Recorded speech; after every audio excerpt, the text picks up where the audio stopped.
de nous rattraper. Mais si on peut venir plus tôt, on sera mieux plongé dans la présence de Dieu et on pourra expérimenter des choses extraordinaires. Je crois pour ma part que ce n'est pas en vain qu'on vient dans la présence de Dieu. Ce n'est pas en vain. Je crois que chaque fois qu'on est dans la présence de Dieu, on devrait expérimenter quelque chose. On devrait sentir quelque chose qui est de Dieu. Et la Bible dit que le Saint-Esprit, on ne sait d'où il vient, on ne sait où il va.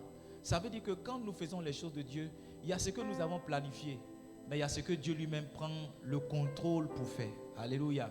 La Bible dit que l'homme propose, c'est pas ça, mais Dieu fait quoi? Dieu dispose. Dieu dispose. Et je crois que tu es au bon endroit.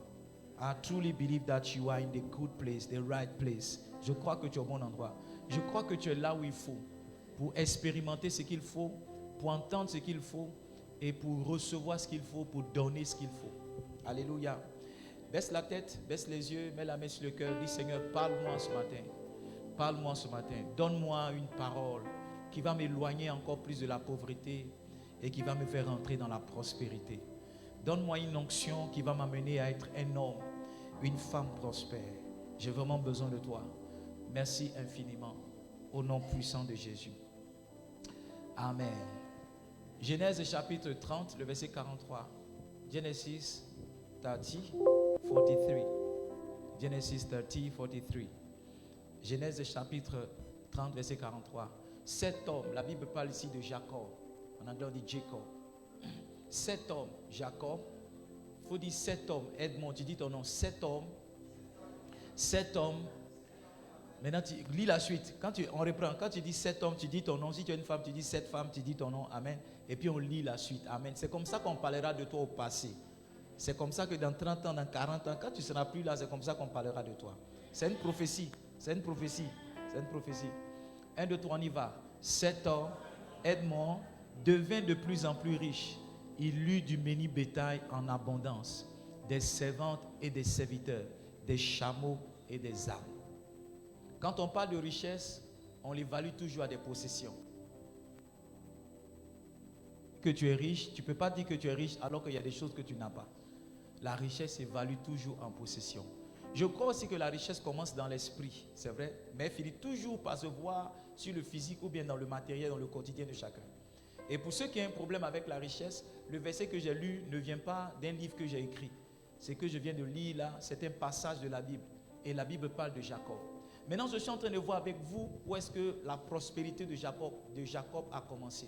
Amen.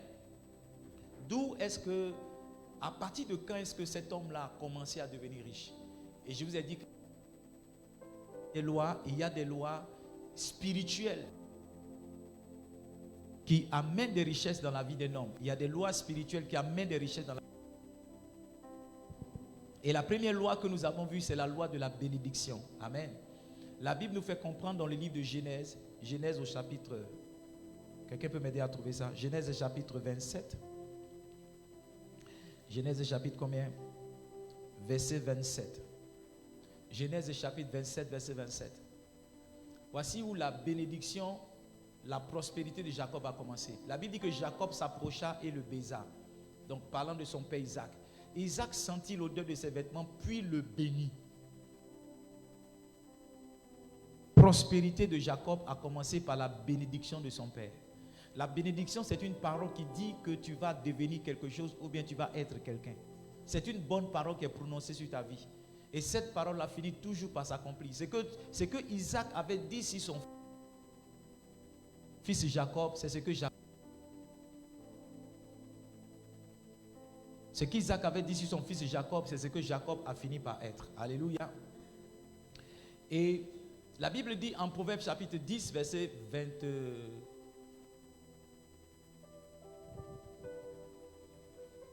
Genèse chapitre 10, pardon, Proverbe chapitre 10, verset 22.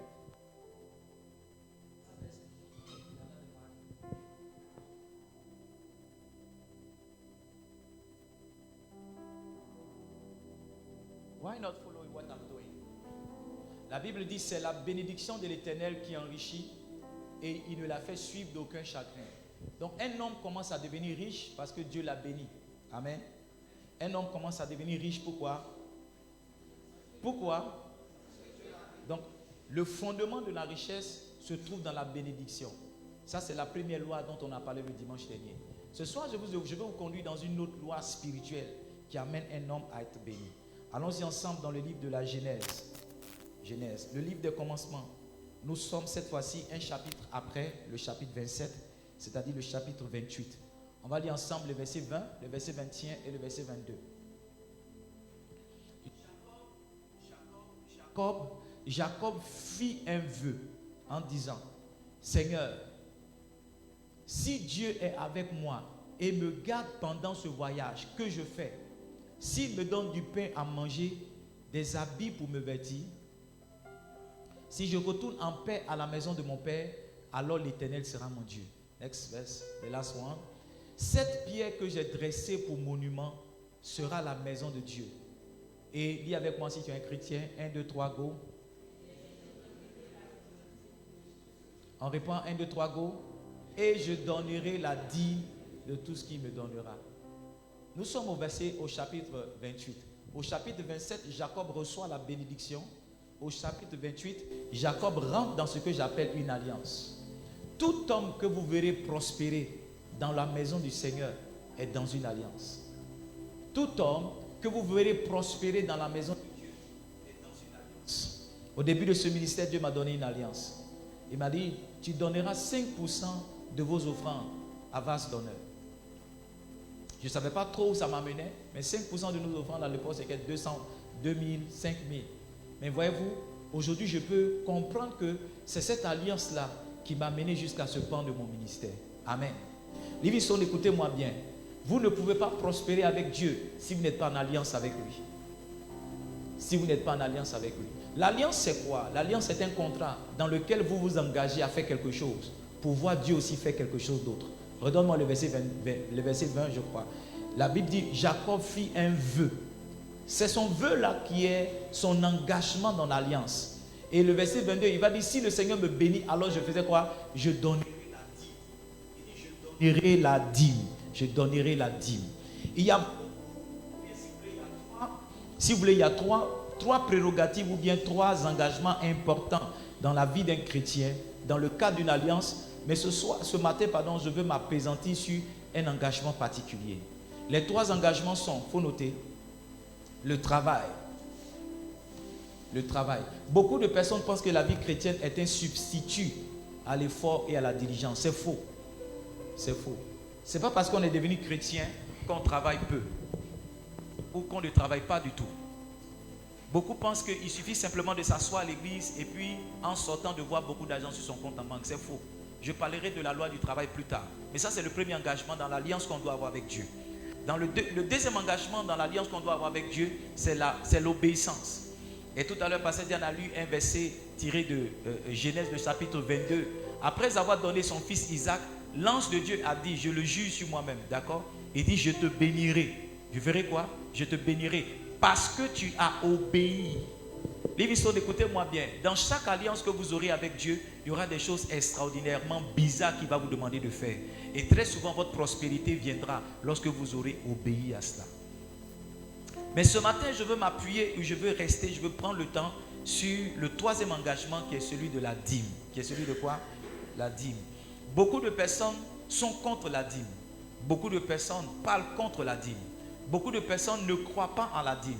Beaucoup de personnes spéculent et disent de mauvaises choses sur la dîme. Mais laissez-moi partager avec vous ce que la Bible dit de la dîme. Amen. La dîme, c'est quoi? La dîme, c'est le 10e de ton revenu. Il dit, je donnerai la dîme de tout. Est-ce que je peux envoyer une autre version? Est-ce qu'on a New King James Version? New King James Version? C'est NKJV. NKJV. C'est la Bible en anglais que j'ai ici. New King James Version. Change de version. Dis à quelqu'un, change de version. Change de version. Change de version. New King James Version. Je lis ce que New King James Version dit. Verset 22. Est-ce que je peux lire en anglais? Tu m'autorises à lire en anglais? Tu m'autorises à lire en anglais? Ok. Il dit, and this stone which I have set as a pillar shall be God's house. And of all that you give me, I will surely give you a tenth of you. I will give you a tenth to you. Quand il dit I will give you a tenth, ça veut dire je vais te donner le dixième. Dans la version seconde, il dit je vais te donner la dîme. Mais quand on dit la dîme, les gens ne comprennent pas en termes de quantité ce que cela représente. La version New King James Version dit je te donnerai le dixième de ce que tu me donneras. Le dixième, ça veut dire quoi? Tout ce que tu me donneras, je vais le diviser en 10 parts égales et je vais prendre une part pour te donner. Le dixième, ce n'est pas le dernier de la part, mais c'est une part parmi les 10 parts. Pourquoi je le dis? Parce que beaucoup de personnes croient, et c'est à tort qu'ils le croient, que la dîme, c'est l'argent qu'on donne lorsqu'on a fini de tout dépenser. Non. La dîme, c'est la première dépense qu'on fait dans son argent. Ça veut dire que quand tu reçois ton argent, tu le divises en 10 et une part. Sinon, la première part revient à Dieu. Voici l'alliance dans laquelle nous devons marcher. Parce que toute alliance, toute bénédiction et toute prospérité dans le royaume obéit à une alliance. L'évêque Yodepo dit le 30 mars ou le 30e mars 1992, il était parti jeûner pendant 3 jours. Et il était parti avec sa Bible et un livre qu'on appelle 5 Keys to Prosperity. D'accord? 5 clés pour la prospérité, écrit par Kenneth Copeland. Il dit, il était parti chercher la face de Dieu parce qu'il ne comprenait pas pourquoi en tant que pasteur il était pauvre. Il dit, le 3e jour, Dieu s'est révélé à lui. Et Dieu lui a dit, my son David, my prosperity plan is not a promise. It does not answer to prayer. My prosperity plan is not a promise. It has no respect for fasting. My prosperity plan is a covenant. Until your part is played, I am not committed. Ça veut dire, mon fils David, mon plan de prospérité, ce n'est pas une promesse. Le plan de prospérité ne répond pas à la prière. Mon plan de prospérité, ce n'est pas une promesse. Il n'a pas de respect du tout pour le jeûne. Mais mon plan de prospérité est une alliance. Jusqu'à ce que ta partition ne soit jouée, je ne sois pas engagé. Donc toute personne que Dieu bénit financièrement dans le royaume est dans une alliance. Et un des engagements dans l'alliance, c'est de donner sa dîme. Et j'ai dit que la dîme, c'est le 10e de ce que tu reçois. C'est le 10e de ton revenu. Est-ce que je peux avancer? La dîme, c'est toute action. C'est une action inspirée par Dieu. Amen. Une action inspirée par Dieu. Quand vous lisez Genèse chapitre 14, donne-moi le verset 17. Genèse chapitre 14. Vous allez voir comment Dieu a inspiré Abraham, notre père. Amen. Ok, c'est bien. And this stone which I have set as a pillar shall be God's house. And of all that you give me, I will surely give a tenth to you. C'est bien, mon fils. Allez-y, ça commence à venir, la com.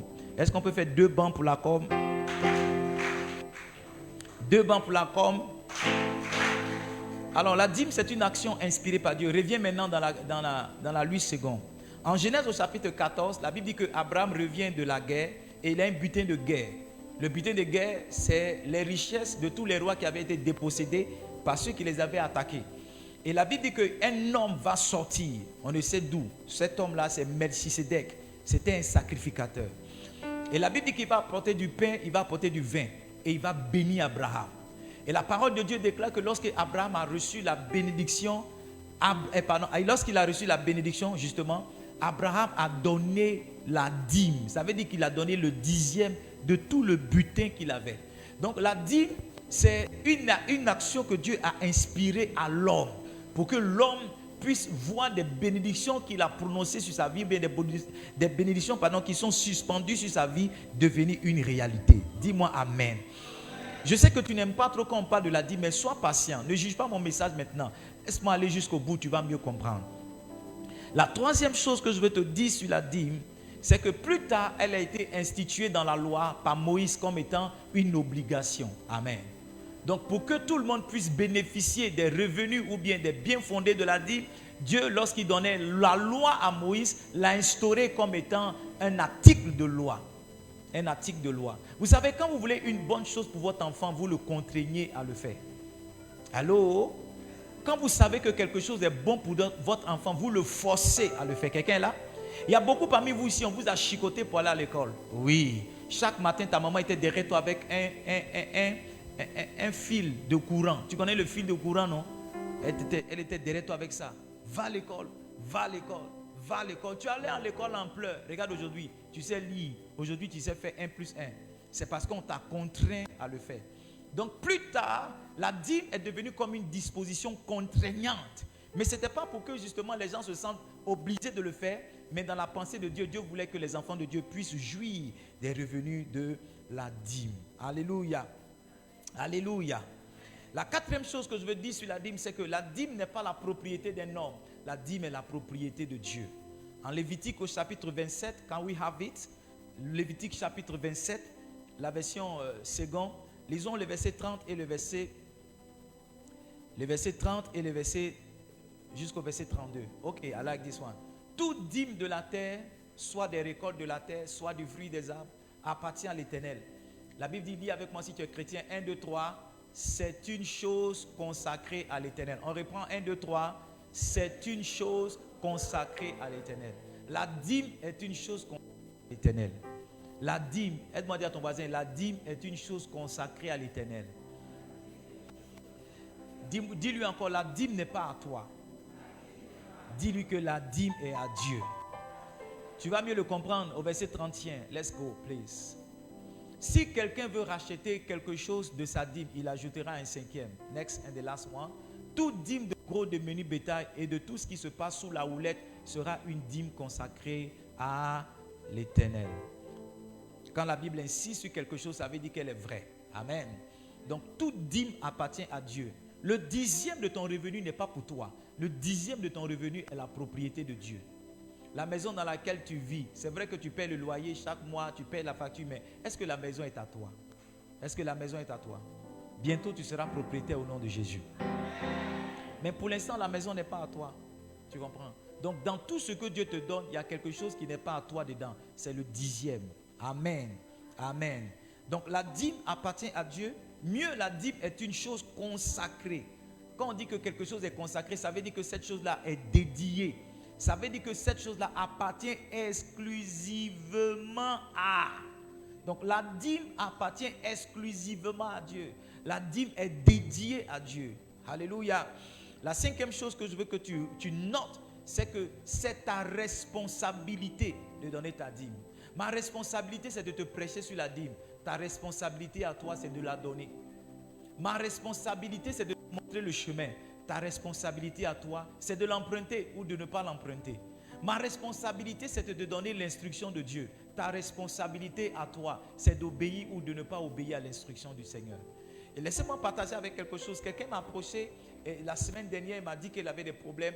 Et j'ai dit, laisse-moi prier et laisse-moi te revenir avec une instruction de Dieu. Et Dieu m'a donné une instruction prophétique à poser pour cette personne. Je lui ai dit, tu vas te réveiller à telle heure de la nuit, tu vas poser telle action et le dimanche matin, je prierai pour toi avant le lever du jour. Mais avant cela, il faut apporter une offrande. Vous savez, laissez-moi ouvrir cette parenthèse. Beaucoup de personnes jugent l'authenticité d'un pasteur par sa capacité à prendre ou par son incapacité à prendre une offrande. Il y a des gens pour qui un pasteur est un pasteur authentique lorsqu'il ne parle pas d'offrande. Il y a des gens pour qui un pasteur est un bon pasteur lorsqu'il ne parle pas d'offrande. Laisse-moi te dire la vérité. Le pasteur qui va chez toi pour qui tu ne payes pas le transport, il y a quelqu'un qui a payé son transport. La chose qui est pour toi gratuite, il y a quelqu'un qui a payé pour toi. Tout ce que tu reçois cadeau, il y a quelqu'un qui a payé. Tout ce qu'on t'a donné et pour lequel tu n'as pas donné l'argent d'échange, il y a quelqu'un qui a payé.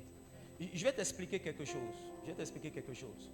Une dame m'a dit, pasteur, je veux venir chez toi. J'ai dit, il n'y a pas de problème. Elle m'a dit, mais venir chez toi, voici le prix que ça coûte. Je lui ai dit, je ne devrais pas te le dire. Mais chaque fois que je suis allé te rendre visite, j'ai payé plus que ce que tu veux payer pour venir chez moi. Je ne devais pas te dire ça. Mais tu vois, chaque fois que je suis venu chez toi, il y a quelqu'un qui a payé mon transport pour que je vienne. Quand je suis venu, tu as dit, oh, c'est un bon pasteur. Quand il prêche, quand il prie, il ne prend pas l'argent. En fait, c'est parce que quelqu'un me donne l'argent que chez toi, je ne prends pas l'argent. Donc, ce que vous voulez, ce que vous recevez gratuitement, c'est quelqu'un qui l'a payé. Alors, si vous pensez qu'un pasteur ne parle pas d'argent et que c'est un bon pasteur, vous vous trompez. Parce que je ne connais pas un pasteur qui prie et puis son compte en banque est rempli d'argent. Je ne connais pas un pasteur qui prie et puis l'argent vient sur son téléphone. Chaque pasteur, soit il gagne l'argent à partir du travail séculier qu'il fait, soit il gagne l'argent à partir des offrandes qu'on lui fait. Donc l'offrande, le ministère du pasteur qui te bénit, il te bénit avec l'offrande de quelqu'un.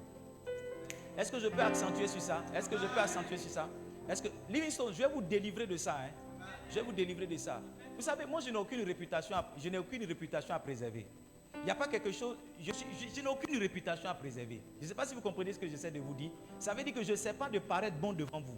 Je ne sais pas de jouer un jeu pour dire non, oh, il est bien, il est saint, je ne sais pas. J'essaie simplement de prêcher la parole de Dieu. À vous de juger comme vous voulez, à vous de ne pas juger comme vous voulez. Mais je sais mon cœur pour Dieu, je sais mon engagement pour Dieu. Je suis arrivé à un stade où quelqu'un a dit, si ce que Dieu me donne, je ne peux pas le redonner en retour. C'est que je ne suis pas encore... je sais que je suis encore attaché à l'argent. Et vous savez tout ce que j'ai pu donner au Seigneur depuis que je marche avec lui. Donc, j'ai pu donner une voiture à Dieu, j'ai pu donner une maison, j'ai pu donner une télévision à Dieu, j'ai pu donner mon salaire à Dieu. Donc, je ne suis pas quelqu'un qui est intéressé par l'argent lorsqu'il donne une instruction qui concerne l'argent. Pour revenir à l'histoire de cette dame-là, elle a posé l'action, mais en ce qui concerne l'offrande, elle n'a pas obéi. Elle m'a envoyé un long message disant que son fils est tombé malade. Et parce qu'elle a envoyé son fils à l'hôpital, elle n'a pas pu donner l'argent. Voyez-vous, les gens jugent et pensent bon que lorsqu'on va à l'hôpital, on doit payer. Mais ils ne trouvent pas bon de donner l'argent à un pasteur lorsqu'ils reçoivent. C'est normal pour les gens lorsqu'ils vont voir un avocat que l'avocat dit qu'il faut payer mes honoraires. Ils n'ont pas de problème avec. C'est normal pour les gens lorsqu'ils vont à l'hôpital qu'on leur dit qu'il faut payer À l'hôpital même, tu dois payer avant que le médecin ne te touche. Hello? Hello? Oui. Quelle que soit ta maladie, si tu n'as pas donné l'argent, personne ne te touche. Est-ce que quelqu'un comprend ce que je suis en train de dire? Est-ce que quelqu'un comprend ce que je suis en train de dire? Quel que soit le problème que tu as à l'hôpital, tant que tu n'as pas payé la consultation, il n'y a personne qui te touche. Et tu vas mourir là. Tu vas mourir là. On acclame les médecins, mais on tire à boulet rouge sur les pasteurs. On dit que les pasteurs sont des voleurs, les pasteurs sont des escrocs. Attends, ton offrande, ça peut m'envoyer où? Ton offrande, qu'est-ce que ça peut faire dans ma prospérité? Qu'est-ce que ça peut faire dans ma vie? S'il te plaît, quand je suis en train de parler comme ça, ouvre ton cœur et laisse le Seigneur te faire comprendre certaines choses qui vont t'amener à prospérer, qui vont t'amener à aller de l'avant. Moi, je n'ai absolument rien à vous prouver. Je n'ai aucune réputation à préserver. Parce que souvent, derrière la honte et la gêne que les pasteurs ont de parler d'offrande, c'est l'accusation souvent qui vient après et cette forme de réputation qu'ils veulent préserver. Tu vois, quelquefois, les pasteurs veulent se faire passer comme eux, ils ne parlent pas d'argent. C'est les autres là qui parlent d'argent. Les pasteurs voleurs là, c'est eux qui parlent d'argent. C'est les pasteurs voleurs. Jésus-Christ, la Bible dit, lorsqu'il rendait le ministère, il y avait des femmes qui l'assistaient de leurs biens. À quel niveau est-ce que j'étais? J'étais en train de vous raconter une histoire. La femme. Non, j'ai fini avec la femme. Je voulais appuyer un verset.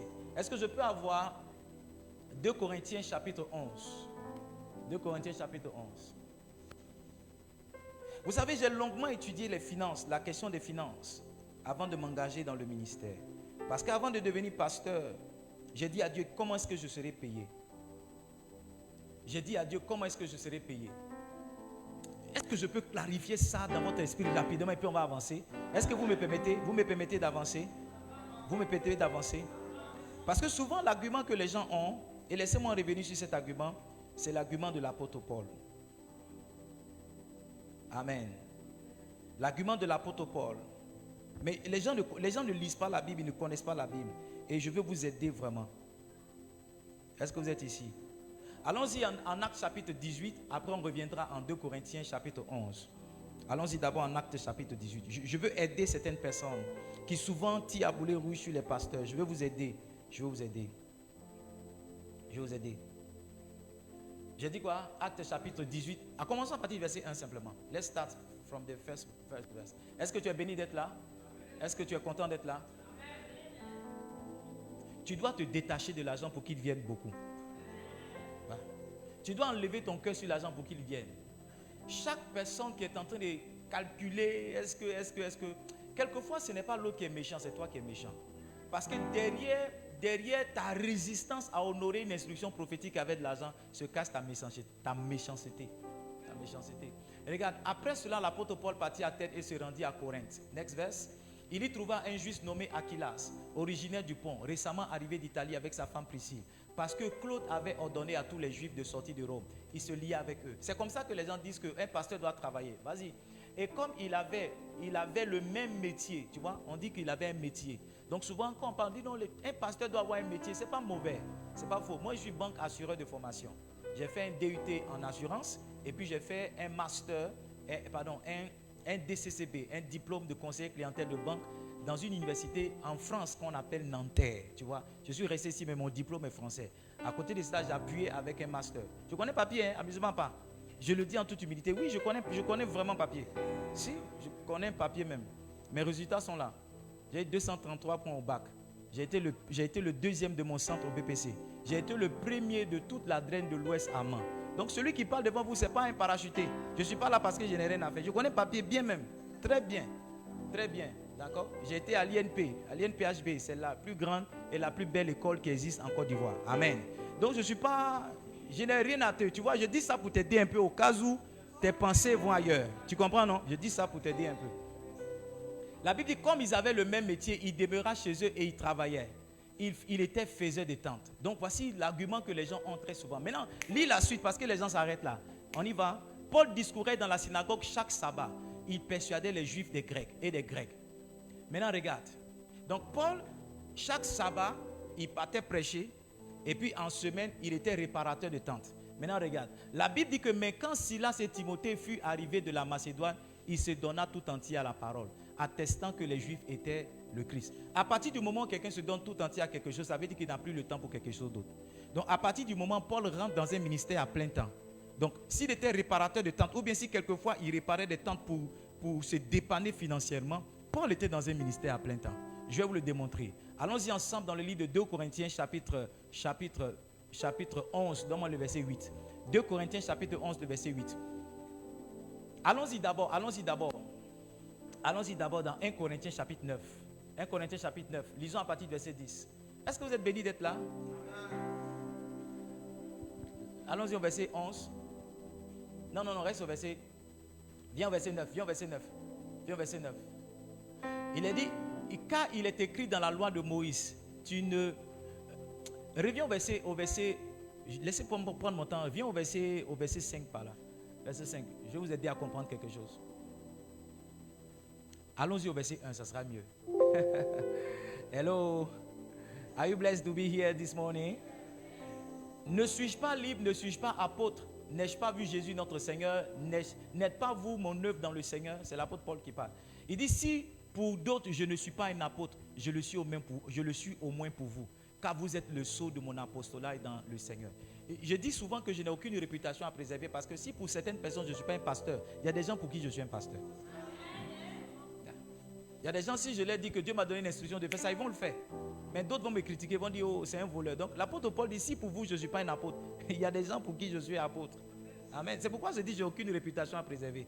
Si tu crois, tant mieux. Si tu ne crois pas aussi, tant pis. Mais ceux qui croient avancent avec l'onction et ceux qui ne croient pas aussi, leur vie aussi avance comme verset 3. Il dit, c'est là ma défense contre ceux qui m'accusent. Donc l'apôtre Paul, vous savez, quand l'apôtre Paul écrit à l'église de Corinthe, c'est vrai, il a tenté de régler des problèmes qui existent dans l'église, mais l'apôtre Paul aussi écrit à l'église de Corinthe parce qu'il veut faire une grande collecte, une grande offrande. Il veut mobiliser beaucoup de ressources parce que les chrétiens de Jérusalem ont connu la famine sous Claude. Les Pierre et les camarades ont commencé à connaître la famille. Donc l'apôtre Paul a commencé à passer dans toutes les églises pour dire, mettons l'argent ensemble et puis allons-y aider ceux qui nous ont annoncé l'évangile. Et pendant que l'apôtre faisait ça, les gens l'accusaient de voler. Comme les accusations, ce n'est pas aujourd'hui. Les gens l'accusaient d'escroquer. Donc il se défend maintenant. Il se défend. Allons-y. Il dit, c'est là ma défense contre ceux qui m'accusent. Il dit, n'avons-nous pas le droit de manger et de boire? Est-ce que le pasteur n'a pas le droit de manger et de boire? Est-ce que le pasteur n'a pas le droit de manger et de boire? Non, dis-moi, est-ce que le pasteur n'a pas le droit de manger et de boire? Est-ce que tu crois que je dois passer toutes mes semaines à jeûner seulement? Crois-tu que je dois aussi manger quelquefois? Tu crois que j'ai le droit de ça? Ok, tant mieux. Next verse, please. N'avons-nous pas le droit de mener avec nous une sœur qui soit notre femme? Est-ce que tu crois que j'ai le droit de me marier? Est-ce que tu crois que j'ai ce droit-là?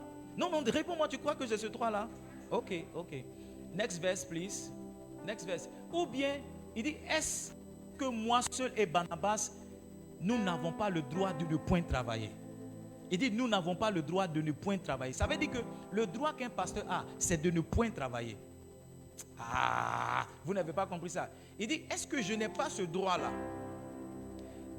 Écoutez-moi bien. Vous, quand vous étiez dans une autre église avant, vous n'avez pas de problème à ce que le berger ne travaille pas. Maintenant, quand vous êtes devenu évangélique, vous avez un problème à ce que le berger travaille. Oh, mais c'est pas grave. C'est pas grave. Moi, je travaille dans tous les cas. Next verse. Il dit, ces choses que je dis n'existent-elles pas dans les usages des hommes? Ça veut dire que les hommes même font ça. Un homme, c'est le travail qu'il fait qui lui donne le salaire. C'est la médecine du médecin qui lui donne son salaire. C'est le droit de l'avocat qui lui donne son salaire. Aidez-moi encore. C'est le travail du berger qui lui donne son salaire. C'est le travail qui te fait manger. Alors, si le pasteur est établi dans un ministère pastoral, apostolique et spirituel, pourquoi les gens ne voudraient-ils pas qu'il mange de ce ministère-là et qu'ils voudraient qu'il aille faire autre chose pour pouvoir manger? C'est une méchanceté que de dire à ton pasteur d'aller travailler, alors que chaque matin, chaque soir, il est en train de prier pour toi. C'est de son travail de la prière que devait venir sa nourriture. Bref, je vais t'aider encore. On y va. Il dit, car il est écrit dans la loi de Moïse, tu n'en mesureras pas point le bœuf quand il est en train de fouler le grain. Dieu se met-il en peine des bœufs? Tu n'as pas compris ce français, il est compliqué, mais je t'explique. Reviens au verset 10. Va au verset 10. Il dit, ou parle-t-il uniquement à cause de nous? Oui, c'est à cause de nous, car il est écrit que celui qui laboure doit labourer avec espérance. Quand je suis en train de prier pour que ton contrat puisse marcher là, mon espoir aussi de demain dans ton contrat là. Quand je suis en train de prier pour que tu travailles, mon espoir aussi est dans le travail. Je te dis la vérité, je ne te cache pas. Tu vois, je n'ai aucune réputation à préserver. Je ne vais pas venir me jouer les stupides. Quand je suis en train de prier pour que Dieu te bénisse financièrement, je me dis aussi que si tu es béni financièrement, on peut avoir un nouveau climatiseur à l'église. Je me dis que si tu es béni financièrement, tu peux acheter une télé. Donc, mon espérance est aussi dans ta situation là. C'est comme quand tes parents te mettent à l'école. L'espoir aussi est dans ton école. Oh. Allô? Allô? L'espoir est dans quoi? Ton écoute est en train de partir là. L'espoir aussi est dedans. Comment ils vont être enterrés? Comment ils vont manger demain? L'espoir est dans ton salaire. Mon espoir est dans ton salaire. Dis à ton voisin. Il dit qui est celui qui foule le grain foulé avec, pardon, est celui qui foule le grain foulé avec l'espérance d'y avoir part. Ça veut dire que quand un planteur est en train d'ensemencer, il veut aussi manger le fruit de ce qu'il est en train de manger. Donc quand je suis en train de te parler de Jésus, demain je veux manger le fruit de ta conversion. Ce que tu seras demain là, je veux manger ça aussi. Excuse-moi de te le dire, mais je suis direct avec toi. Je suis direct. Les autres ont blagué. Moi, je n'ai aucune réputation à préserver. Next verse, verset 11. Il dit, si nous avons sémé parmi vous les biens spirituels, est-ce une grosse affaire si nous moissonnons vos biens matériels? Si j'ai prié pour toi, si j'ai jeûné pour toi, si je t'ai donné la parole, est-ce que si je te dis, il faut envoyer ta dîme, est-ce que je fais mal? Est-ce que je fais mal? Est-ce que je fais mal? C'est ce que l'apôtre il dit. Est-ce que si nous avons sémé, moi j'ai sémé les biens spirituels, mon travail là c'est spirituel. Si j'ai fait ce qui est spirituel, est-ce que si te demander en retour que tu envoies quelque chose de matériel, est-ce que c'est mauvais? Qu'est-ce que c'est? C'est vous qui dites que l'apôtre Paul dit passer doit travailler. Je vais vous montrer ce que l'apôtre Paul lui-même a dit dans la Bible que vous n'avez pas lu. Next verse. Next verse. Il dit, si d'autres jouissent de ce droit-là sur vous, n'est-ce pas plutôt à nous d'en jouir? Souvent, celui qui a prié pour toi, qui a été béni, tu le laisses pour aller faire offrande à celui qui n'a pas prié pour toi. Le travail pour lequel tu es en train de faire le malin, insulter les pasteurs, il y a quelqu'un qui a prié pour toi. Et l'apôtre Paul dit, il y en a qui jouissent de ce droit-là. Est-ce que ce n'est pas à nous de jouir de cela? Mais nous n'avons pas. Maintenant, regardez ce qu'il dit. Il dit, j'ai tous ces droits-là. Le droit de manger, de boire. Le droit de me marier. Le droit de prendre ce qu'on appelle l'offrande du prédicateur. Le droit du prédicateur. Il dit, j'ai tous ces droits-là. Mais, délibérément, je n'ai pas usé de ces droits-là. Au contraire, nous souffrons tous afin de ne pas créer d'obstacles à l'évangile. Souvent, quand le pasteur te regarde, tu n'as pas la maturité pour qu'il te parle d'offrande. C'est pourquoi il ne te parle pas d'offrande. C'est pour t'aider toi-même. Parce que quand je vois ta tête, je sais que si elle te dit fais une offrande, tu vas dire non, ça ne va pas t'aider. Donc je ne parle pas de ça. Pour que tu grandisses dans la foi. Quand tu vas grandir, tu vas mieux comprendre ça plutôt. Donc l'apôtre Paul dit, j'ai ce droit-là. Mais pour ne pas faire obstacle à l'évangile, pour ne pas faire obstacle à votre foi, je n'ai pas fait ça. Il y a des gens pour qui lorsque Dieu me dit de faire une offrande, Dieu me dit de lui dire de faire une offrande, il dit Seigneur, toi-même il faut lui parler. Parce que si elle lui dit, ça ne va pas l'aider. Et puis il y a des gens, quand je regarde leur maturité, je peux dire, lui, il peut comprendre ça, je vais lui dire. Est-ce que tu as compris cette partie-là? Donc l'apôtre Paul, par exemple, ne prenait pas des offrandes dans l'église de Corinthe. C'est-à-dire quand il prêche là-bas, il ne prend pas offrande. Il ne prend pas offrande. Il dit que Dieu vous bénisse. Quand il s'en va, les gens disent, oh, lui c'est un bon pasteur. Il n'est pas comme les autres là. 1, 2, 3 offrandes. 1, 2, 3 offrandes. 1, 2, 3 offrandes. Maintenant l'apôtre Paul va leur dire, quand je ne prenais pas offrande chez vous là, je vais vous dire comment est-ce que je mangeais. Dans 2 Corinthiens, chapitre 11, le verset 8. J'ai dit, ce que tu reçois gratuitement, il y a quelqu'un qui a payé pour ça. Si tu me vois prêcher et puis je ne te demande pas offrande, il y a quelqu'un qui m'a fait offrande avant de venir. Il dit, j'ai dépouillé, lis avec moi s'il te plaît, 1, 2, 3, go. J'ai dépouillé d'autres églises en recevant d'elles un salaire pour vous servir. Restons là. L'apôtre Paul dit à l'église de Corinthe, quand j'étais en train de vous servir, vous ne m'avez pas payé là. C'est parce qu'il y a d'autres églises qui me donnaient un salaire. Quand je vous ai prêché, quand j'ai prophétisé, puis vous n'avez rien fait, c'est parce qu'il y a d'autres églises qui me donnaient un salaire. Donc ce que vous receviez gratuitement, il y a des gens qui étaient en train de payer pour cela. Il dit, et lorsque j'étais chez vous, je ne me suis pas trouvé dans le besoin. Je n'ai été à charge de personne. Quand tu vois un pasteur qui n'est pas une charge pour toi, qui n'est pas c'est parce qu'il y a quelqu'un qui le prend en charge. Les pasteurs n'ont pas le courage et l'honnêteté de vous dire ça quelquefois. C'est parce que quelqu'un le prend en charge. C'est parce que quelqu'un le prend en charge. Est-ce que ça s'est établi clairement dans ton esprit? Est-ce que ça c'est clair dans ton esprit? Tu ne dois jamais accepter de recevoir un ministère prophétique gratuitement. Tu ne dois jamais l'accepter. Tu le dois. J'ai envoyé mes livres à un pasteur à Mans. Je lui ai dit, je te fais offrande. Il dit, je refuse. Dis-moi combien ça coûte, je vais t'envoyer l'argent. Les hommes de Dieu comprennent ce mystère et fonctionnent avec. Les enfants de Dieu qui sont immatures, quand ils voient ces choses, ils acclament. Ils disent, oh papa est trop bon, il m'a donné quelque chose cadeau. Bon! Hier, j'étais dans la voiture, un homme de Dieu m'a appelé. Il dit, marcher avec toi, ça m'a amené à vivre les choses que tu vis. Tes enfants t'ont donné voiture. Moi aussi, un de mes enfants vient de me donner voiture. Et il m'a dit, je suis en train de m'apprêter pour venir te voir. Parce que je ne dois pas seulement partager le témoignage sans te faire une offrande. Le pasteur là m'a vu une fois, il dit, je me suis interdit, pasteur, de te donner une offrande de moins de 50 000. C'est un pasteur qui m'a dit ça. Il dit, je me suis interdit de te donner une offrande de moins de 50 000. Parce que j'ai vu que ce que tu dis sur ma vie et sur mon ministère, ça arrive. Toi, tu dis amen, tu vas à la maison. Tu n'as rien compris. Est-ce que je peux te choquer? Est-ce que je peux t'aider? C'est le mois où je suis à l'aise vraiment. Dieu m'a donné l'onction pour parler d'argent. C'est la couleur du vert. Où je parle d'argent vraiment sans. Tous ceux qui sont avec plus de sur vos vies. Ah, tous ceux qui sont avec plus de sur vos vies. Plus de sur vos vies. Ne soyez pas jaloux. Tous ceux qui ne sont pas avec, que Dieu vous aide. Est-ce que je peux prêcher maintenant? Est-ce que je peux prêcher? Donc écoutez-moi, Livingstone, ce que vous recevez gratuitement, il y a quelqu'un qui l'a payé. Quand le pasteur vient chez toi et puis il s'en va, tu le laisses monter dans le taxi, il s'en va. C'est quelqu'un qui a payé son transport pour qu'il vienne. Oh my God. Je ne dis pas ça pour que vous me donnez des choses. Oh. Je dis ça parce que c'est la vérité. Je vais vous aider à rentrer dans le message. Écoutez-moi bien. Le serviteur de Saül partait voir le prophète. Il dit, je connais un voyant. Allons-y voir le voyant. Il nous dira où se trouvent les ânesses de mon père. Nous sommes dans le livre de 1 Samuel, le chapitre 10.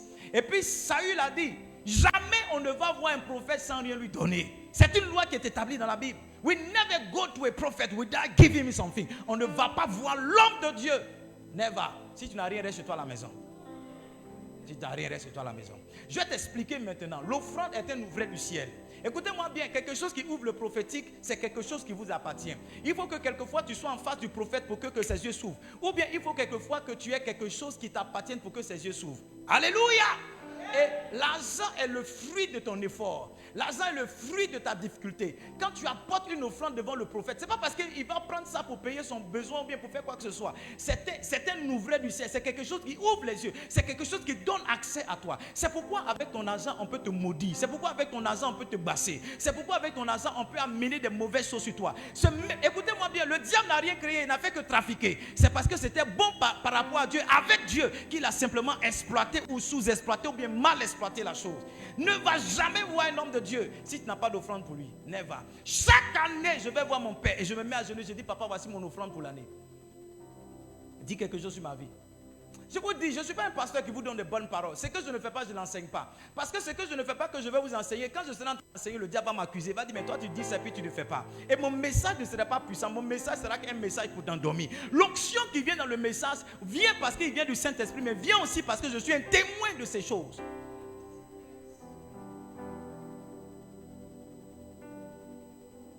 Aujourd'hui, c'est l'anniversaire de mon frère. Mon frère, le prophète, a salé. J'ai un engagement dans l'honneur que ses enfants veulent donner. Oui, moi, je fais offrande. Donc, tu vois, je ne suis pas en train de te dire des choses pour t'escroquer. J'ai dépassé le niveau où je vais être séduit par l'argent de quelqu'un. Je vous dis la vérité. Je ne dis pas ça. En fait, au stade où je suis arrivé, l'argent ne me dit rien. J'en ai besoin pour vivre, mais voici mon épouse qui est là. L'argent ne détermine pas ma joie. Le jour où j'ai l'argent, tu ne sais pas. Le jour où je n'ai pas aussi, tu ne sais pas. Parce que j'ai fini par me dire, l'argent n'est pas ma motivation. Ce n'est pas à cause de l'argent que je fais le ministère. Je te dis la vérité, j'aurais eu une voiture depuis. Ce n'est pas à cause de l'argent que je fais le ministère. Je fais le ministère pour que tu comprennes les choses que je comprends. Et pour que ta vie puisse briller et que tu puisses passer à un autre stade. Écoutez-moi bien, vous devez avoir cet engagement de donner votre dîme. Beaucoup de pasteurs le croient et c'est à tort qu'ils croient. Tout le monde est sujet, est soumis à la dîme. Moi qui vous parle, ma dîme est dans ma Bible. Tout à l'heure, quand j'ai soulevé les dîmes, j'ai donné ma dîme. Donc, il n'y a pas quelqu'un qui est le ventre de Dieu pour qui on donne et puis lui bouffe de la part de Dieu. Dieu a dit, et je crois que c'est dans le livre de Lévitique, le verset 30, il a dit aux Lévites, la dîme qu'on va vous donner, vous-même prélevez une dîme dessus et apportez. Ça veut dire que la dîme, c'est un message pour tout le monde.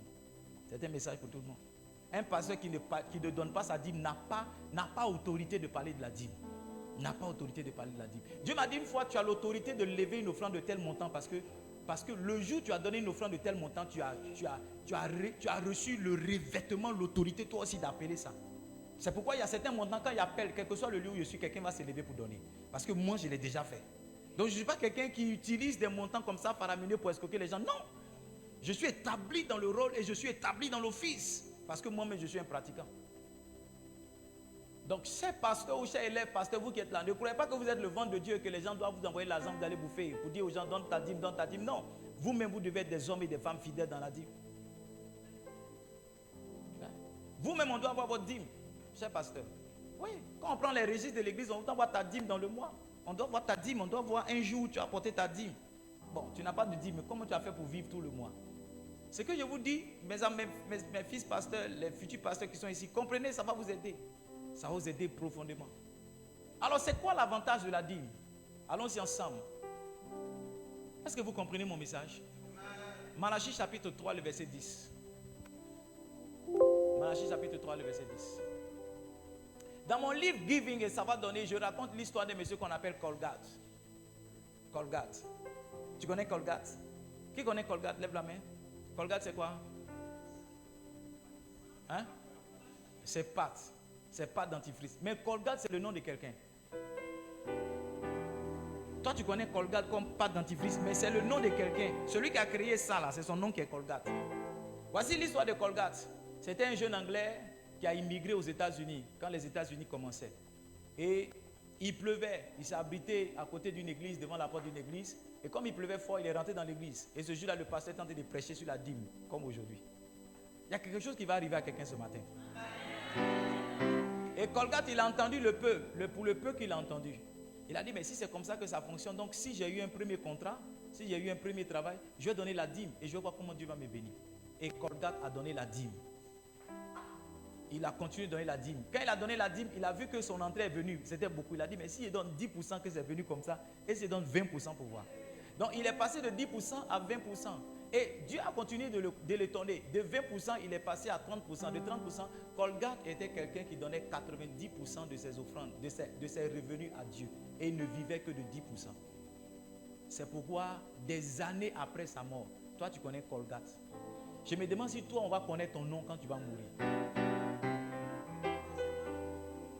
Je me demande si toi, ton nom là, est-ce qu'on va... Ton nom, mais regarde comment ton nom est.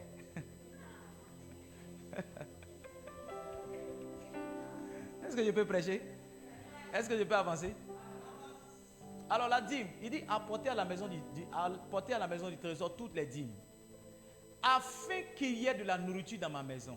La dîme, maman peut-être va revenir. Mais la dîme est un moyen par lequel Dieu même finance le fonctionnement de sa maison. Cette maison est la maison de Dieu. Tout à l'heure qu'on a lu Genèse chapitre 28, le verset c'était quoi? C'était Genèse chapitre 28, le verset 30 au verset 32, c'était pas. Mais le dernier verset, il a dit cette pierre est la maison de l'Éternel.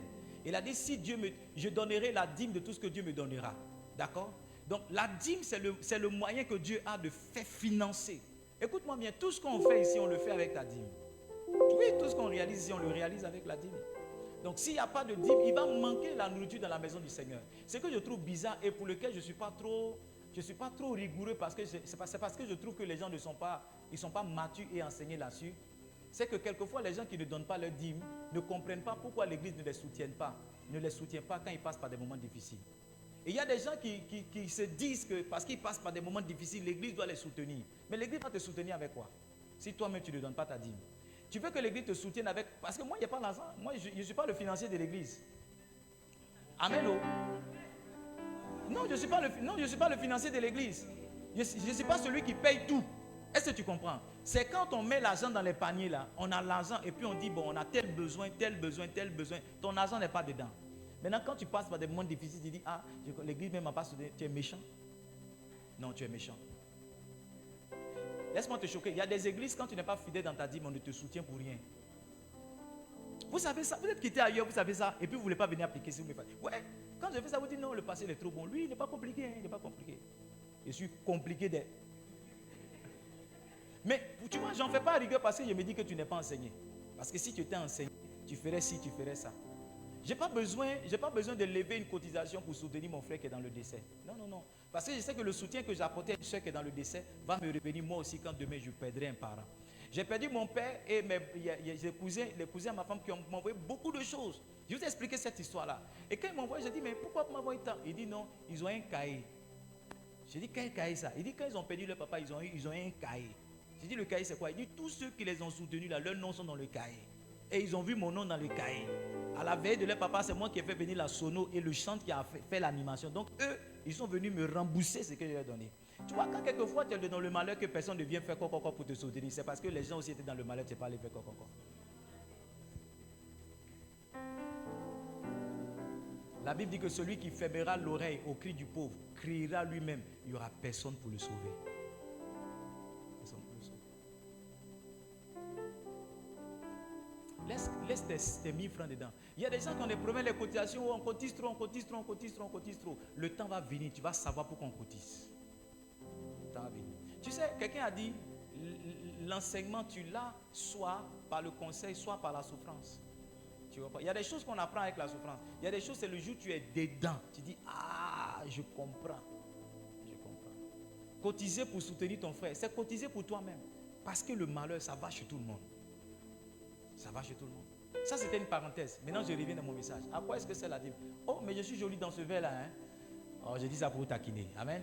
Donne-moi le verset. Donne-moi le verset. Est-ce que vous êtes là? Tous ceux qui sont en verre, vraiment, je dois manger avec vous aujourd'hui.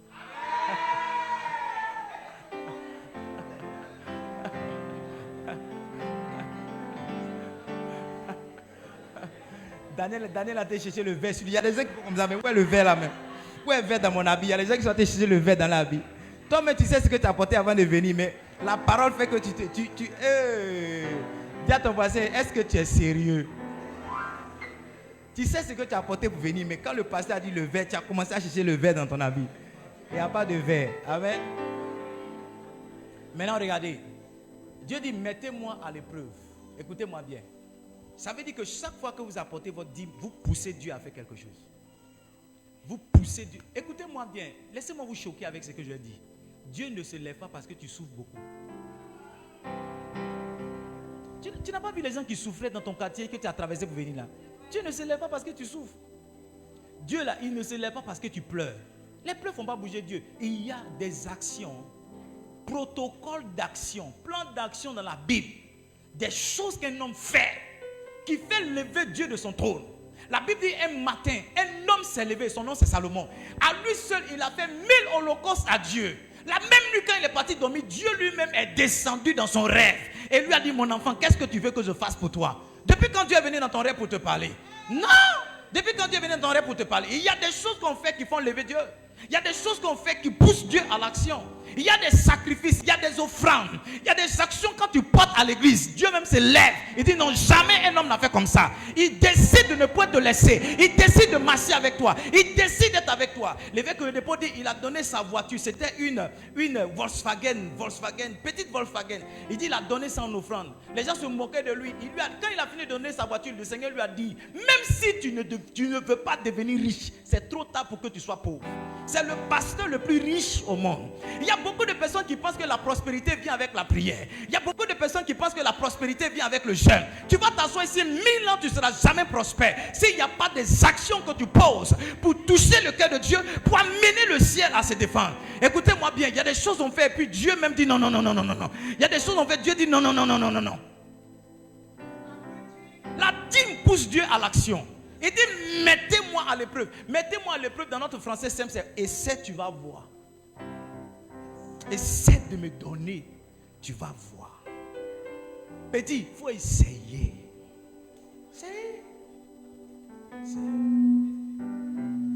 Essaie de me donner, tu vas voir. La dîme met Dieu à l'épreuve. Les anges de Dieu veulent que je monte. La dîme fait quoi? La dîme met Dieu à l'épreuve. Il dit, mettez-moi de la sorte à l'épreuve. Essaie. Je n'ai pas peur de prendre ton offrande. Même si tu dois me donner tout ton salaire aujourd'hui, je n'ai pas peur de prendre. Tu sais pourquoi? Parce que Dieu m'a dit, jamais personne, un homme s'est appauvri pour me donner. Dieu m'a dit ça. Parce qu'un jour, j'avais peur de prendre l'offrande de quelqu'un. C'était tout son argent. Dieu m'a dit, mais qu'est-ce que tu fais là? Donc je peux te dire de tout me donner. Je n'ai même pas peur que demain tu te retrouves sans rien. Parce que si tu m'as donné, ou si tu as donné à Dieu, tu vas faire lever Dieu. Il dit, mettez-moi à l'épreuve. Et vous verrez. Il y a des choses qu'on ne voit pas si on n'a pas éprouvé Dieu. Il y a des choses qu'on ne voit pas si on n'est pas quelqu'un qui donne sa dîme. I'm very sorry. Je suis vraiment désolé de te le dire. Il y a des choses qu'on ne voit pas si on n'est pas quelqu'un qui donne sa dîme. Il dit, vous verrez. Vous verrez. Je dis ça cette année, puis je dis plus. Vous verrez si pour vous, je n'ouvre pas les écluses des cieux. Les écluses des cieux, c'est un type de faveur qui fait que le canal par lequel tu dois recevoir est toujours ouvert. Toujours ouvert. Quand quelqu'un qui te donne arrête de te donner, il y a quelqu'un d'autre qui apparaît. C'est pourquoi tu ne peux jamais dire que ceux qui me soutenaient sont partis, c'est pourquoi je suis devenu pauvre. Non. Quand quelqu'un arrête de te donner, il y a un autre qui est suscité. Je vous rendais le témoignage de quelqu'un qui me donnait 50 000 francs par mois parce qu'il a vu ma photo quelque part. Mais depuis 2 mois, il a arrêté de me donner. Mais il y a quelqu'un d'autre. Somebody else. Je ne l'ai pas appelé pour dire monsieur. Je lui ai juste envoyé un message pour dire j'espère que tu vas bien, que Dieu te bénisse. Il dit je vais bien, pasteur, Dieu me bénisse. Ce n'est pas moi qui t'ai dit de me donner. Donc le jour où tu arrêtes de me donner, gloire au Seigneur. Mais, quand un homme donne sa dîme, le ciel est toujours ouvert sur sa tête. Moi je vous dis la vérité. Je vous dis la vérité. Je vous dis la vérité. Je vous dis la vérité. Est-ce que je vous dis cette vérité-là? Quel que soit là où je suis, Dieu suscite des gens pour me donner. Je suis allé à Accra, mon propre frère, il s'est mis à genoux dans la chambre. Il dit, voici mes contrats, voici ce que j'ai fait. Homme de Dieu, je veux que tu pries pour moi. J'ai prié pour lui, tout s'est bien passé. Pendant qu'on était dans le marché en train de soulever les brodes, j'ai senti quelque chose venir vers moi. Une enveloppe me frôler là. J'ai dit, mais c'est quoi ça? Il dit, c'est une offrande. Tu es mon frère, mais tu es aussi un prophète. Tu ne peux pas prier pour moi comme ça, sans que je te donne. C'est parce que le ciel est ouvert. Écoutez, maman parlait de sacrifice ce matin. Il y a certains sacrifices, ma fille, quand tu fais, Dieu ne va jamais accepter que tu sois dans le besoin jusqu'à ce que Dieu ne va jamais accepter. Même si tu es en prison. Même si tu es dans un pays où tu ne connais personne. La dîme ouvre le ciel sur ta tête. Ce n'est pas ta dîme que tu as donnée aujourd'hui là qui va ouvrir le ciel sur ta tête. Regarde comment le ciel est grand. Parce qu'il y a des gens aussi, je vous attends au tournant. Ça vous dit non papa, tu as apprécié la dernière fois, j'ai donné ma dîme, je n'ai rien vu.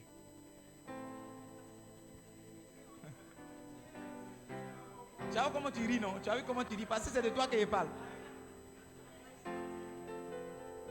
Quelqu'un m'a dit non, moi j'ai fait des dîmes là, mais je ne crois pas. Mais le pasteur a tellement bien prêché, il a essayé pour voir. Il a essayé pour voir. Regarde, tu connais rouge gagne noir pair, rouge gagne noir pair, rouge gagne noir pair, rouge gagne. Tu connais ça non? Rouge. Combien de fois tu mises souvent avant de gagner? Même l'auto que tu joues là, tu paries sur plusieurs numéros. Et ce qu'il dit c'est vrai, mais c'est vous. Tu paries aujourd'hui, demain tu paries, après demain tu paries. Mais pour Dieu là, tu veux essayer aujourd'hui. Que Dieu te fortifie. Est-ce que je peux terminer? Il dit, vous verrez si je ne répands pas sur vous la bénédiction en abondance. La bénédiction et la bénédiction en abondance, c'est différent. Le Saint-Esprit vient d'ouvrir mon esprit. Vous allez voir dans la vie d'un homme, il y a certaines bénédictions qu'il a qui facilitent certains compartiments de sa vie. Il y a des gens, par exemple, ils n'ont pas de problème avec leurs enfants. D'accord? Dieu les a bénis, Dieu leur a donné des enfants bien. D'accord? Ils sont sages. Mais une bénédiction qu'ils n'ont pas, c'est que les enfants là, ils ne valent rien. Je ne sais pas si tu comprends. Ils sont sages, mais ils ne valent rien. Il y a des gens comme ça, vous allez les voir, ils ont l'argent, ils connaissent papier, mais ils n'ont pas de femme. Dès qu'une femme vient, elle s'en va. D'accord? Écoutez-moi bien, Dieu a prononcé 12 bénédictions dans le livre de Deutéronome. Et ces 12 bénédictions-là, vous allez voir, ça couvre tous les aspects de la vie d'un homme. Quand Dieu parle de la bénédiction en abondance, ça veut dire que tous les aspects de la vie de cet homme-là sont comblés. Tous les aspects, les finances, la santé. Aidez-moi encore. hein, le foyer, les enfants, tous les aspects sont comblés. La Bible dit que quand un homme donne la dîme, tu vois, la femme là, c'est maintenant que ça me revient, à qui j'ai donné cette instruction de faire l'offrande. Quand j'étais entré, elle lui dit, faut faire ça, faut faire ça. Elle dit, oh, amen, Dieu fait ça, amen. Quand j'ai parlé d'offrande, j'ai senti que sa voix a changé. Elle dit, c'est comme ça qu'elle parlait au téléphone. Je vais te dire la vérité. C'est comme ça qu'elle parlait au téléphone. Elle dit, Est-ce qu'on te dit quelque chose? C'est que tu ne sais pas que l'argent que tu ne donnes pas dans ta dîme, c'est le médecin qui prend ça. Beaucoup de personnes qui sont escroquées, qui viennent à l'église qu'on escroque, ce sont des gens qui ne donnent pas à l'église. Oh papa, on m'a volé 2 millions ici, on m'a volé 3 millions ici. Les gens qui disent ça souvent, il faut aller les demander. Un frère est venu me voir, il dit, pasteur, je veux que tu pries pour moi. Je suis allé voir un marabout, j'ai fait quelque chose pour moi. Il a donné 30 000 et vraiment, je veux que tu pries pour moi. Je lui ai dit, quelle est la plus grande offrande que tu as fait à l'église? Il dit 1000 francs. Non, ne ris pas. Quelqu'un peut donner 30 000 à marabout, mais donner 1000 francs au pasteur. Et puis il veut que Dieu n'a qu'à le bénir. Tout ce que je fais dans la maison de Dieu, je fais tout ce que j'ai fait dans le monde, dans la maison de Dieu, je fais 2 fois plus. Tout ce que je fais dans la maison de Dieu, je fais 2 fois plus que ce qu'il fait dans le monde. Avant, quand j'étais dans le monde, quand je vais au travail vendredi, je viens à la maison samedi. Tu n'as pas compris. Quand je m'en vais au travail vendredi matin à 7h, je viens samedi à 7h, je prends ma femme, je la dépose au marché et puis je viens dormir. C'est pourquoi je peux rester à l'église ici 2 jours. C'est pourquoi vendredi, je peux aller dans tous les programmes. Parce que avant, tu sautais clôture pour aller derrière les garçons. Maintenant, tu dis non, ta maman ne veut pas que tu viennes à l'église, c'est pourquoi tu es à la maison. Ta même maman qui te disait, il ne faut pas aller derrière les garçons, là, tu ne l'écoutais pas, tu sautais clôture. Maintenant, tu es à la maison, tu dis non, ta maman dit de ne pas venir à l'église, c'est pourquoi tu l'écoutes.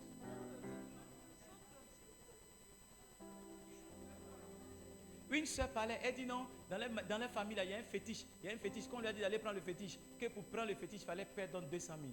Elle a dit ça, l'homme de Dieu lui a dit, ta plus grande offrande à l'église, c'est combien? Tu as donné 200 000 pour prendre un fétiche. Maintenant, tu es converti. Ta plus grande offrande, c'est combien? Est-ce qu'on est sérieux? Toi, tu payes les bouteilles de Jack Daniel,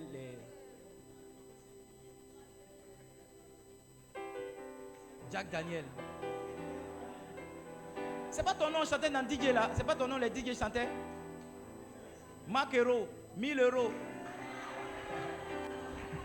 Macero. Maman Dollar. Tu faisais les travaillements. Aujourd'hui, on a l'argent un pianiste. Il dit, mais ça c'est quoi ça? On a l'église. Mon frère, tu n'es pas sérieux. Avant, quand DJ dit ton nom, tu te lèves. Tu dis, donnez un casier. Quand il prêche, que quelqu'un se lève pour faire une offrande, tu dis, mais ça c'est quoi ça? Ça c'est quoi ça? Tu n'es pas sérieux. Moi, je n'ai aucune réputation à préserver. Hein. Moi, je te dis la vérité. Si tu veux, mais moi, je te dis la vérité. Est-ce que tu es sérieux? La dernière fois, je ne sais pas avec qui. Je ne sais pas avec qui j'étais dans la voiture. Je ne sais pas avec qui j'étais dans la voiture. Mais place Bédier, il pleuvait, je partais à la maison, je partais où? On a vu des gens qui étaient arrêtés sous la pluie en train de regarder le match. Quand on revenait là, tu vois, après la mairie, après le goudron là, ils se sont mis en bas comme ça. Ils étaient en train de regarder le comité. Je ne sais pas qui j'étais. Chérie, j'étais avec toi. J'ai dit, il y a ceux-là. Quand ils vont se convertir, quand on va faire le programme sous la pluie, il va dire non, il pleut, on ne va pas à l'église. Ils étaient là, comme ça. Ils sortaient derrière le ballon. Tu peux regarder le ballon, hein. Ballon, ça fait 90 minutes, 1h30. Avec la mi-temps, ça fait 2 heures. Tu regardes le ballon comme ça, tu n'as pas sommeil. Mais quand il commence à prêcher, tu regardes ta montre.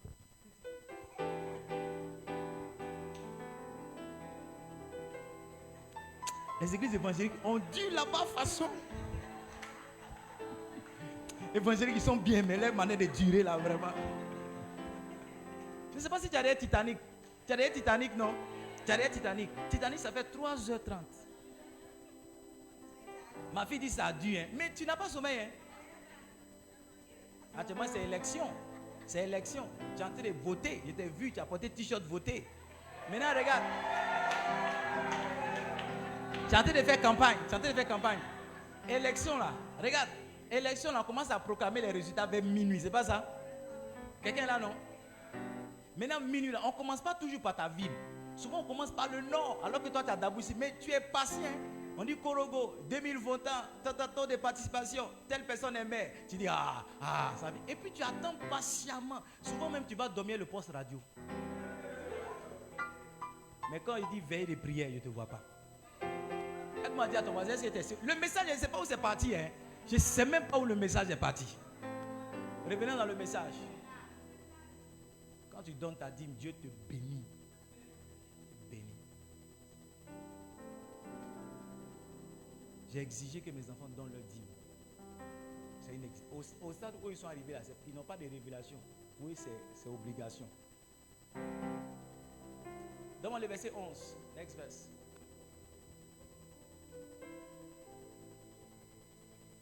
Pour vous, je menacerai celui qui dévore.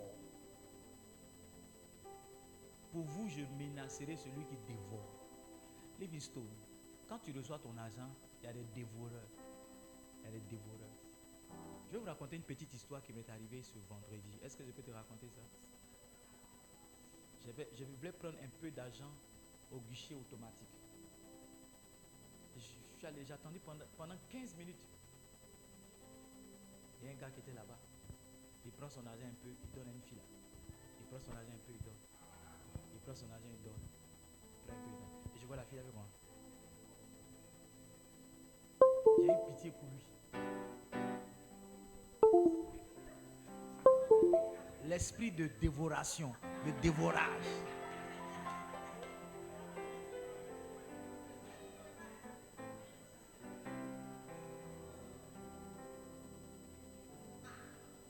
Il a pris sa moto. Et je l'entendais dire, donne 1000 francs au gars. Son argent. Il y a quelqu'un qui a mis un embargo dessus. Tu bouges la tête comme ça peut t'arriver. Parce que souvent, quand tu vois certaines personnes faire ça, tu as l'impression que tu es trop supérieur. Ça peut t'arriver. Ça peut t'arriver. Le dévoreur. Il y a des gens, quand ils prennent l'argent comme ça,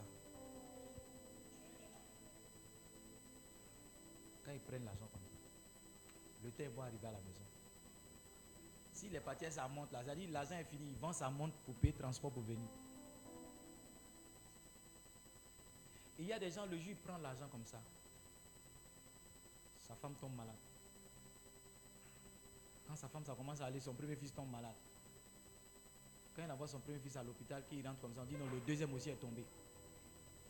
Quand il arrive à la maison, on dit non, les voleurs sont rentrés là-bas, ils ont cassé, ils ont pris la télé. Il y a décès au village, mamie. Il y a des gens, dès que tu prends ton salaire comme ça, même quand quelqu'un t'appelle, allô, oui.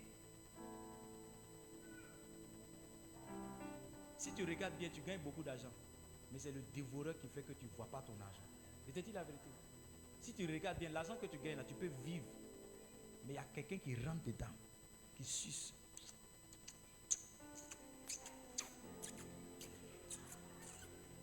Regarde, souvent quand je dis ça, tu penses qu'il y a un démon qui va venir. Souvent c'est des envies, des désirs qui mènent. C'est étrange, hein? Mais quand tu as un peu d'argent, tu dis aujourd'hui je vais manger un poulet. Tu dis, j'ai le palu façon là, je vais manger un kégenou bien pimenté là. Il y a des gens ici, c'est piment qui les soigne. Est-ce que je peux prêcher? Je dis non, je vais manger un kégenou bien pimenté là. Maintenant regarde, quand tu dois manger un kégenou bien pimenté là, tu vois quelqu'un que tu connais. Ouais, il faut donner un autre kégenou aussi. Tu es parti manger kégenou pimenté, c'est-à-dire tout ton argent c'était 5 000 que tu devais dépenser. Pendant que le kégenou est en train de durer, on met une chanson que tu aimes. Tu as une chanson Zougoulba, tu vois, il y a une chanson là. La chanson ça on ne doit pas la mettre. Quand tu es quelque part on ne doit pas mettre ça. Quand on met quelque chose t'arrive. Quand on met, je dis, je suis en train de parler, hein, je suis en train de prêcher. Quand on met la chanson, tu dis mais qui a mis le morceau là? Toi-même prends une bière d'abord et envoie une bière. C'est que je nous pimenté, tu es parti manger, hein? Sauf que ce jour-là, tu t'es trompé, tu es parti avec beaucoup d'argent. Quand tu as bu bière, que le Kédjenou vient maintenant, tu dis donnez une autre bière encore. Parce que je ne peux pas manger Kédjenou, boire de l'eau seulement. Donnez. Quand on donne deuxième bière, il y a ce qu'on appelle l'inspiration. Tu connais l'inspiration? Quand ça monte comme ça, tu dis, Et puis on met un autre morceau encore. Tu dis, mais qui a mis le morceau là encore? Prends une bière pour toi, envoie une bière. Tu es parti manger que genoux pimenté, hein? Quand tu rentres à la maison, tu ne sais pas comment tu es rentré. Ta femme se réveille le matin. Ah, mais chérie, hier tu étais fatigué. Tu dis oui. Maintenant, quand tu regardes dans ton bédou, c'est-à-dire tu es revenu à toi-même. Le morceau est parti, le kejenou est parti, le piment est parti, le dig est parti, tu es revenu à toi-même. Puis tu t'assois quand tu dis, mais qu'est-ce qui m'a pris? C'est-à-dire, tu te demandes, mais qui t'a bipé même? Tu te demandes qui t'a envoyé là-bas. Parce que tu vois qu'un quart de ton salaire est parti dans kejenou pimenté. Livingstone, si vous êtes sincère avec vous-même, vous allez voir que c'est le dévoreur. Le diable est trop hier pour t'envoyer une belle femme. Les gens pensent que toujours, quand je vais être tenté, le diable va m'envoyer une femme.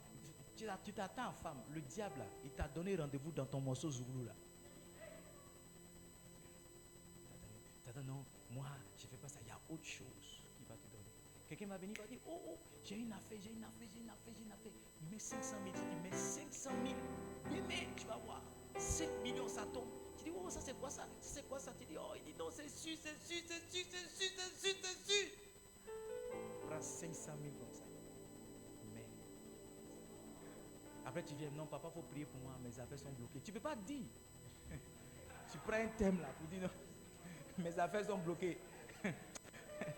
Mais papa, il faut prier pour moi. Moi, j'ai prié, hein. Il fait comment? J'ai prié. Mon fils, tes affaires sont bloquées. Non, viens moi jeûner. Prends 3 jours, je prends 3 jours, c'est moi prier. Le dévoreur. La même dame qui disait, offrande, elle dit, elle m'a envoyé un message, excusez-moi de dire, elle dit, depuis jeudi, mon enfant n'arrête pas de chier.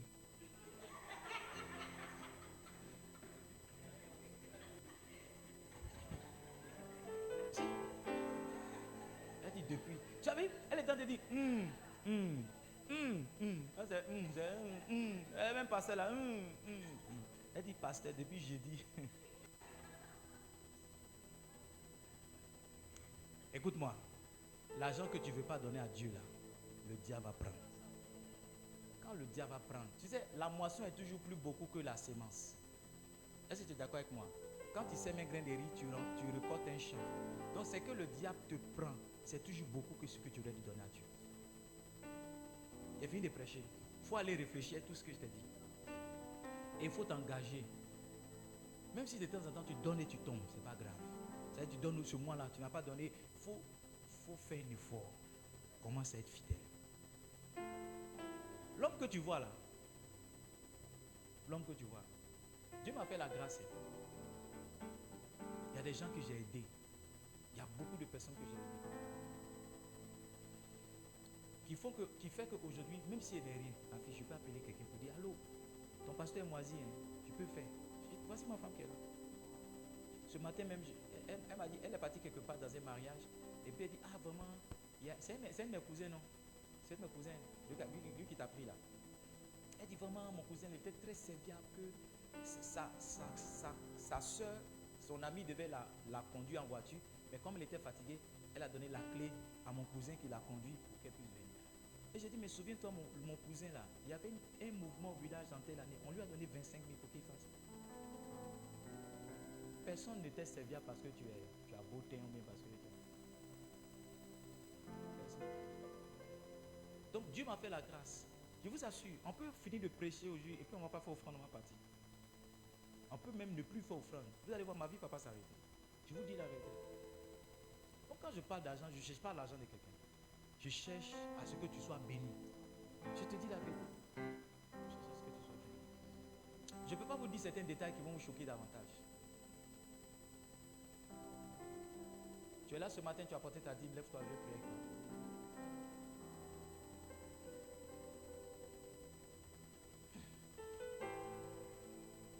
Tu as porté ta dîme, viens, je prie avec toi. Tu as vu comment j'ai prêché aujourd'hui, non?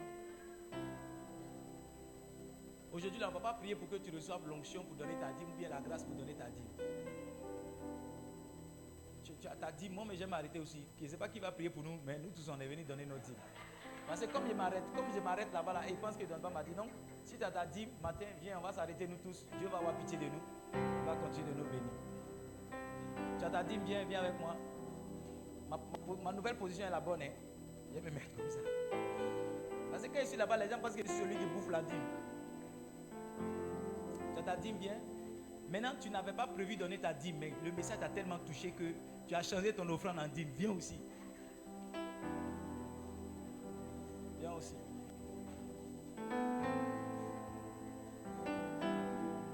Tu as apporté ta dîme, viens.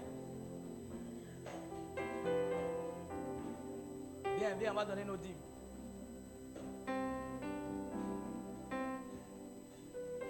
On va donner nos dîmes.